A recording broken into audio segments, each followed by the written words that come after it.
भीम जय भारत जय संविधान। हमारे साथ में हैं वीर आनंद आदिवाल जी, निगम शिक्षा चौथा श्रेणी कर्मी मोर्चा दिल्ली प्रदेश महासचिव जी। जी सर, क्या संदेश देना चाहते हैं आप आज के समय को देखते हुए अपनी सोसाइटी को, अपने समाज को, जैसा कि आप सारे हालात देख रहे हैं? जी जी जी बिल्कुल।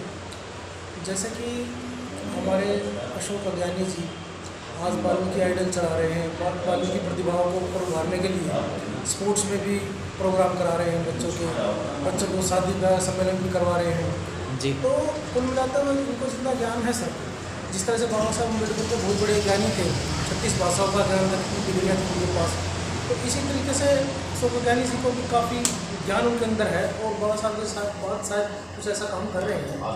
तो हम इन सभी प्रतिभाओं को देखते हुए हमारा समाज आज इतना पिछड़ा हुआ है कि हमारे लोग बहुत ही पिछड़ते जा रहे हैं, क्योंकि जो मौजूदा सरकारें रही है उन्होंने देखा है कि आज ये लोग सफाई के कार्य से आगे बढ़ रहे हैं, तो उन्होंने सफाई के कार्यों को हाईजैक करना शुरू कर दिया है। यहीं पर उन्होंने ठेकेदारी प्रथा, अनुबंध प्रथा शुरू कर दी है। क्या आम आदमी पार्टी ने इसमें अहम भूमिका निभाई है? देखिए, आम आदमी पार्टी एक विश्वास करके लोगों ने, या तो पहले उन्होंने मुख्यमंत्री जी ने चुनाव निशान ही ऐसा चुना, झाड़ू का निशान, जिसे हमारे समाज को ज़्यादातर आकर्षित हो गया कि ये तो हमारे ही हैं। दूसरी बात, उन्होंने बाबा साहब अम्बेडकर की जो प्रतिमा है, भगत सिंह जो हमारे हैं उनकी प्रतिमा लेकर वो चलने लगे और उसके पीछे से वो बात कर रहे हैं कि हम तुम्हारे बाबा साहब के रास्ते पर चल रहे हैं। बाबा साहब ने ये रास्ता कब दिखा लिया? निजीकरण का रास्ता बाबा साहब ने कब दिखाया? बाबा साहब ने कर्मचारियों को 8 घंटे की ड्यूटी करने का हक दिया, उनको अपने अक्सर जीने का सरकारी नौकरी का प्रावधान दिया, उनको आरक्षण दिया। जब सरकारी नौकरियां ही नहीं होंगी, शिक्षा नहीं होगी सरकारी, तो कहाँ से आरक्षण का क्या फायदा होगा? और निगम में अभी आए हैं ये लोग, और आते ही हमें कुछ सुनवाई आ रही है कि ये लोग जो है सफाई के नाम पर सफाई कर्मचारी को हटाकर और ये निजीकरण लाने वाले हैं। अगर ये इस तरह का निजीकरण लाते हैं तो हमारे लोगों का क्या होगा? तो हम तो एक अंधविश्वास के पीछे बाबा साहब की फोटो देख के खाली सोच लेते हैं कि ये लोग, तो फिर इसका मतलब तो ये हुआ ये लोग बहरूपी हैं। हमारे बाबा साहब के पीछे से कोई बहरूपी लोग ही, तो हमें इनसे सावधान होना होगा। और अगर हमारे ऐसे किसी तरीके से मान सम्मान पर आना चाहिए कहीं भी हमारे समाज में, कहीं भी ठेकेदारी पर तब, अगर ठेकेदारी को खत्म करने के नाम पर केजरीवाल जी आए हैं, अगर ठेकेदारी कहीं पर उन्होंने फैलाई तो हम अपने पूरे समाज को जागरूक करेंगे, पूरे भारत के अंदर।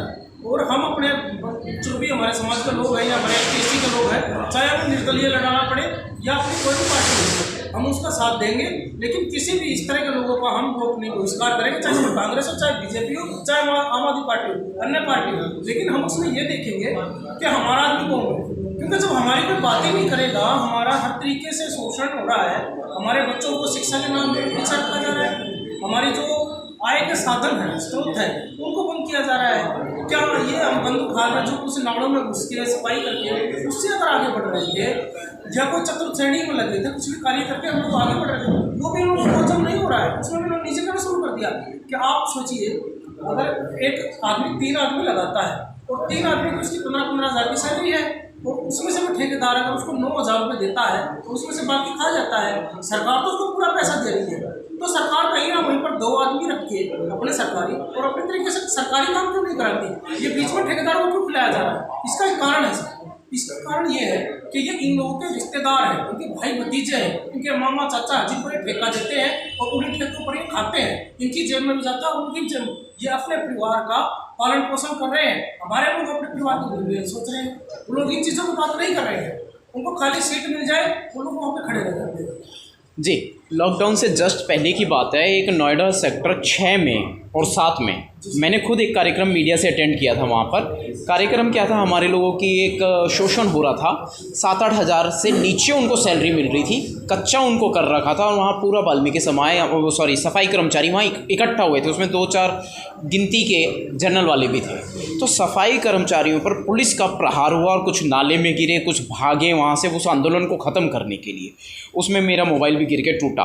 तो हम लोग वैसे ही मतलब पीड़ित समाज से हैं, और ऐसे में पुलिस का भी हमला हम पर होता है, और ना मीडिया की वैल्यू समझी जाती है, ना किसी की। और बाउंसर्स उन लोगों ने रखा, जिस कंपनी ने हमारे लोगों को काम दे रखा था और वो हमारा शोषण कर रहे थे, तो उसके अगेंस्ट ये आंदोलन था। तो उस पर जो बाउंसर्स रखे हुए थे वो भी उनके तैयार थे। उन्होंने हमारे सवालों का जवाब देने से भी मना कर दिया था कि या तो आप चले जाओ, नहीं तो कुछ नुकसान में पड़ जाओगे। कुछ लालच देने की भी कोशिश की गई। इस पर क्या कहेंगे आप? इस पर मैं कहना चाहूँगा सर, जो हमारा संविधान है, जो बाबा साहब अम्बेडकर ने हमें ताकत दी, हमें बोलने का हक दिया, हमें पानी पीने का हक दिया है, हमें हर चीज़ पर बात करने का हक दिया है, ये उस संविधान को तुम तो नहीं हटा सकते। लेकिन ये आहिस्ता आहिस्ता जो ये ठेकेदारी प्रथा है, ये एक गुंडों का समूह समझ गया, क्योंकि गुंडागर्दी ही करते हैं, हमारी बहन बेटियों की इज्जत खराब करते हैं और हमारे लोगों से ही ठेकेदारी को लगाने के लिए 20-20, 10-10 हज़ार रुपये ले लेते हैं।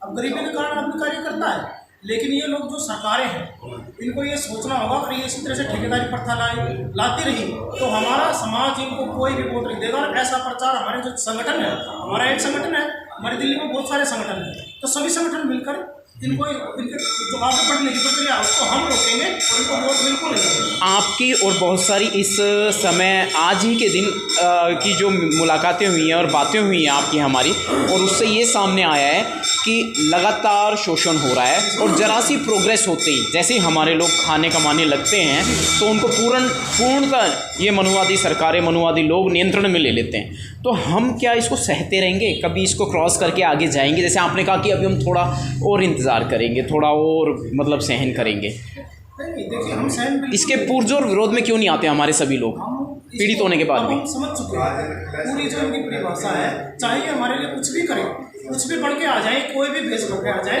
तो हम अब इन पर यकीन बिल्कुल नहीं करेंगे, कतई यकीन इन पर नहीं किया जाएगा। और जो हमारी इस तरह के शोषण है, इनको रोकने के लिए हम खुद आगे आएंगे, क्योंकि बाबा साहब ने जो ऐसे करके उन्होंने दिखाया, उसका इशारा संसद पे कब्जा करना, और हम लोगों ने झाड़ू पे कब्जा कर लिया, अब हम संसद पे कब्जा करेंगे, अब इनको औकात हम दिखाएंगे जी, अपने समुदाय के बल पर। जी सर। अच्छा, एक चीज़ और मैं इसमें कहना चाहूँगा कि हम जो है कानून का रास्ता यानी कोर्ट का रास्ता कोर्ट का रुख क्यों नहीं करते? देखिए सर, हमारे लोग ज़्यादातर जो है बेरोजगार या किस तरह से होगा, डरते हैं कि पता नहीं कोर्ट की कितनी फीस होगी, क्या होगा। तो क्या हम कैडर नहीं कर सकते अपने समाज में, घर घर गली गली जाकर कि उनको अपने समाज के दुख दर्द से, बेरोजगारी से वाकिफ़ कराएं, मतलब उसकी जानकारी दें?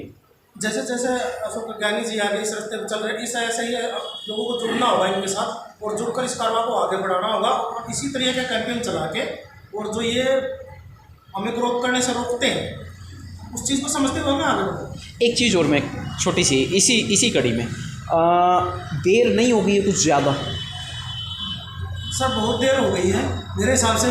क्या हम ज़्यादा पावर के साथ, ज़्यादा एनर्जी के साथ आगे बढ़ेंगे, जो आपके जैसे एक्टिव लोग हैं और संस्थाओं का संचालन कर रहे हैं, तो हमारी जिम्मेदारी नहीं बनती कि हम तेज़ी से आगे बढ़ें? हम तो यही सोचते रह गए कि यार हम नौकरी कर रहे हैं, नौकरी चली जाएगी, अब ये दाल रोटी में ही उलझ के रह गए। हाँ जी, दाल रोटी में उलझ के रह गए हैं, एक परिवार को पालने में उलझ के रह गए, परिवार को बच्चों को पढ़ाने में उलझ के रह गए, क्योंकि ये लोग हमारे बच्चों को भी इस तरह की शिक्षा भी नहीं पाने देते हैं।